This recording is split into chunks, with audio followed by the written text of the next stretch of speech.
ऐतिहासिक और अभूतपूर्व उपलब्धि के लिए इस टीम की सराहना करता हूं। यह हमारे देशवासियों के can do culture, can do determination, can do attitude के साथ हर चुनौती से निपटने की भावना को भी प्रकट करता है।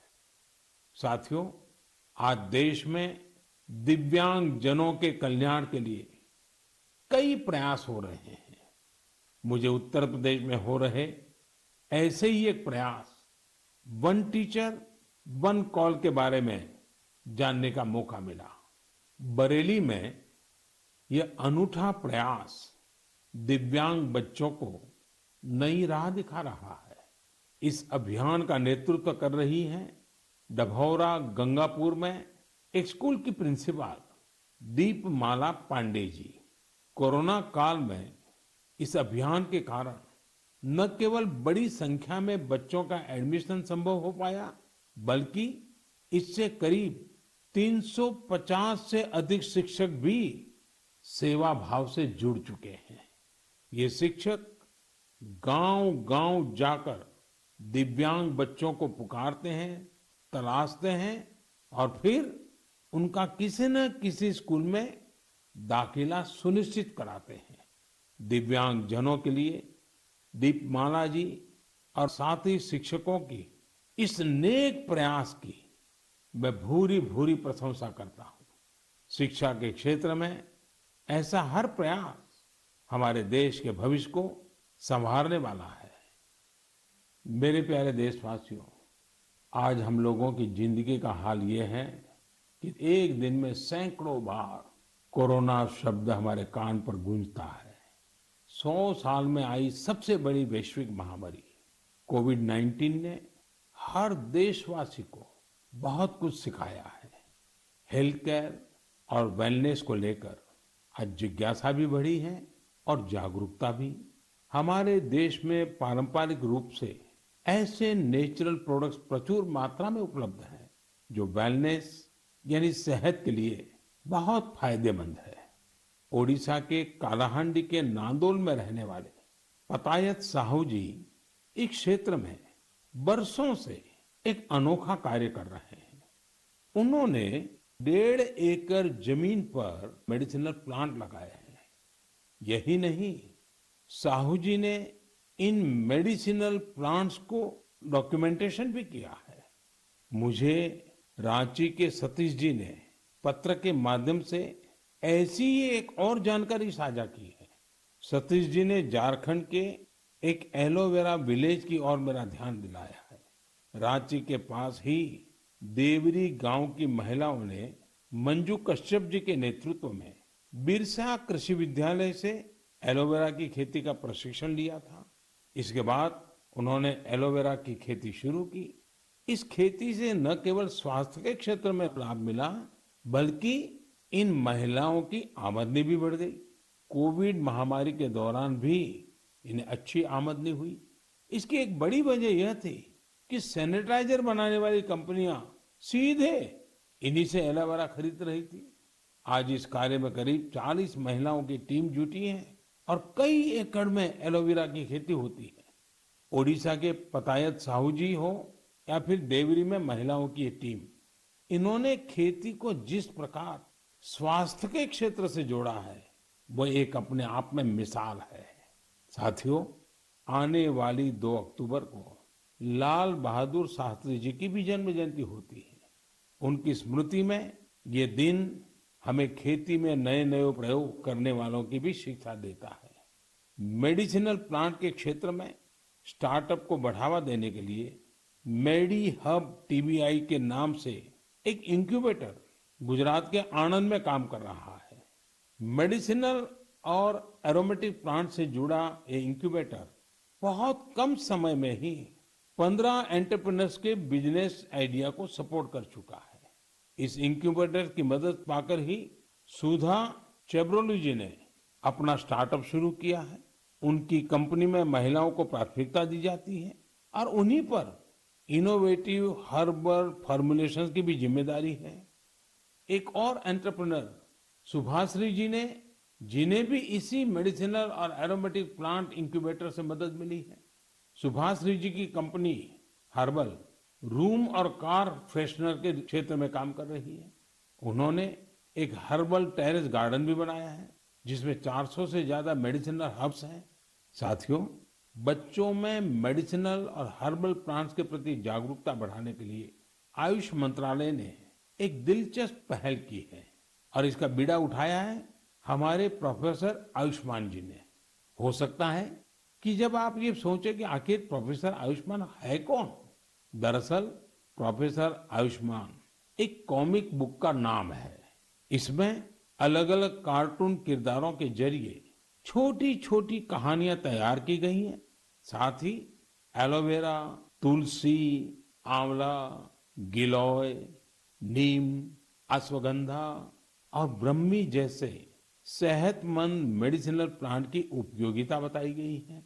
साथियों, आज के हालत में जिस प्रकार मेडिसिनल प्लांट और हर्बल उत्पादों को लेकर दुनिया भर में लोगों का रुझान बढ़ा है, उसमें भारत के पास अपार संभावनाएं हैं। बीते समय में आयुर्वेदिक और हर्बल प्रोडक्ट्स के एक्सपोर्ट में भी काफी वृद्धि देखने को मिली है। मैं साइंटिस्ट, रिसर्चर्स और स्टार्टअप की दुनिया से जुड़े लोगों से ऐसे प्रोडक्ट की ओर ध्यान देने का आग्रह करता हूं जो लोगों की वेलनेस और इम्यूनिटी तो बढ़ाए, हमारे किसानों और नौजवानों की आय को भी बढ़ाने में मददगार साबित हो। साथियों, पारंपरिक खेती से आगे बढ़कर खेती में हो रहे नए प्रयोग, नए विकल्प लगातार स्वरोजगार के नए साधन बना रहे हैं। पुलवामा के दो भाइयों की कहानी भी इसी का एक उदाहरण है। जम्मू कश्मीर के पुलवामा में बिलाल अहमद शेख और मुनीर अहमद शेख ने जिस प्रकार अपने लिए नए रास्ते तलाशे, वो न्यू इंडिया की एक मिसाल है। 39 साल के बिलाल अहमद जी हाईली क्वालिफाइड है। उन्होंने कई डिग्रियां हासिल कर रखी है। अपनी उच्च शिक्षा से जुड़े अनुभवों का इस्तेमाल आज वो कृषि में खुद का स्टार्टअप बनाकर कर रहे हैं। बिलाल जी ने अपने घर पर ही वर्मी कंपोस्टिंग की यूनिट लगाई है। इस यूनिट से तैयार होने वाले बायो फर्टिलाइजर से न केवल खेती में काफी लाभ हुआ है, बल्कि यह लोगों के लिए रोजगार के अवसर भी लेकर आया है। हर साल इन भाइयों की यूनिट से किसानों को करीब 3000 क्विंटल वर्मी कंपोस्ट मिल रहा है। आज उनकी इस वर्मी कंपोस्टिंग यूनिट में 15 लोग काम भी कर रहे हैं। उनकी इस यूनिट को देखने के लिए बड़ी संख्या में लोग पहुंच रहे हैं और उनमें ज्यादातर ऐसे युवा होते हैं जो कृषि क्षेत्र में कुछ करना चाहते हैं। पुलवामा के शेख भाइयों ने जॉब सीकर बनने की जगह जॉब क्रिएटर बनने का संकल्प लिया और आज वो जम्मू कश्मीर ही नहीं बल्कि देश भर के लोगों को नई राह दिखा रहे हैं। मेरे प्यारे देशवासियों, 25 सितंबर को देश की महान संतान पंडित दीनदयाल उपाध्याय जी की जन्म जयंती होती है। दीनदयाल जी पिछली सदी के सबसे बड़े विचारकों में से एक है। उनका अर्थदर्शन, समाज के सशक्त करने के लिए उनकी नीतियां, उनका दिखाया अंत्योदय का मार्ग आज भी जितना प्रासंगिक है उतना ही प्रेरणादायी भी है। 3 साल पहले 25 सितंबर को उनकी जन्म जयंती पर ही दुनिया की सबसे बड़ी health assurance scheme Ayushman Bharat योजना लागू की गई थी। आज देश के 2-2.25 करोड़ से अधिक गरीबों को आयुष्मान भारत योजना के तहत अस्पताल में 5 लाख रुपए तक का मुफ्त इलाज मिल चुका है। गरीब के लिए इतनी बड़ी योजना दीनदयाल जी के अंत्योदय दर्शन को ही समर्पित है।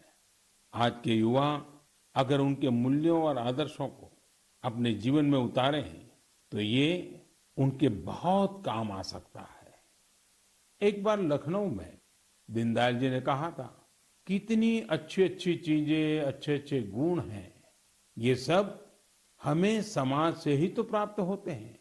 हमें समाज का कर्ज चुकाना है, इस तरह का विचार करना ही चाहिए। यानी दीनदयाल जी ने सीख दी कि हम समाज से, देश से इतना कुछ लेते हैं। जो कुछ भी है वो देश की वजह से ही तो है। इसलिए देश के प्रति अपना ऋण कैसे चुकाएंगे, इस बारे में सोचना चाहिए। ये आज के युवाओं के लिए बहुत बड़ा संदेश है। साथियों, दीनदयाल जी के जीवन से हमें कभी हार न मानने की भी सीख मिलती है।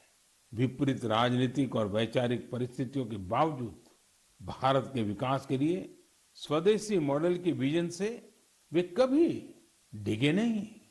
आज बहुत सारे युवा बने बनाए रास्तों से अलग होकर आगे बढ़ना चाहते हैं। वे चीजों को अपनी तरह से करना चाहते हैं। दीनदयाल जी के जीवन से उन्हें काफी मदद मिल सकती है। इसलिए युवाओं से मेरा आग्रह है कि उनके बारे में जरूर जानें। मेरे प्यारे देशवासियों, हमने आज बहुत से विषयों पर चर्चा की। जैसा हम बात भी कर रहे थे, आने वाला समय त्योहारों का है।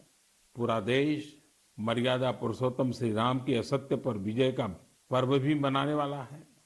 लेकिन इस उत्सव में हमें एक और लड़ाई के बारे में याद रखना है, वो है देश की कोरोना से लड़ाई। टीम इंडिया इस लड़ाई में रोज नए रिकॉर्ड बना रही है। वैक्सीनेशन में देश ने कई ऐसे रिकॉर्ड बनाए हैं जिसकी चर्चा पूरी दुनिया में हो रही है। इस लड़ाई में हर भारतवासी की अहम भूमिका है। हमें अपनी बारी आने पर वैक्सीन तो लगवानी ही है, पर इस बात का भी ध्यान रखना है कि कोई इस सुरक्षा चक्र से छूट न जाए। अपने आसपास जिसे वैक्सीन नहीं लगी है, उसे भी वैक्सीन सेंटर तक ले जाना है। वैक्सीन लगने के बाद भी जरूरी प्रोटोकॉल का पालन करना है। मुझे उम्मीद है इस लड़ाई में एक बार फिर टीम इंडिया अपना परचम लहराएगी। हम अगली बार कुछ और विषयों पर मन की बात करेंगे। आप सभी को, हर देशवासी को त्योहारों की बहुत बहुत शुभकामनाएं। धन्यवाद।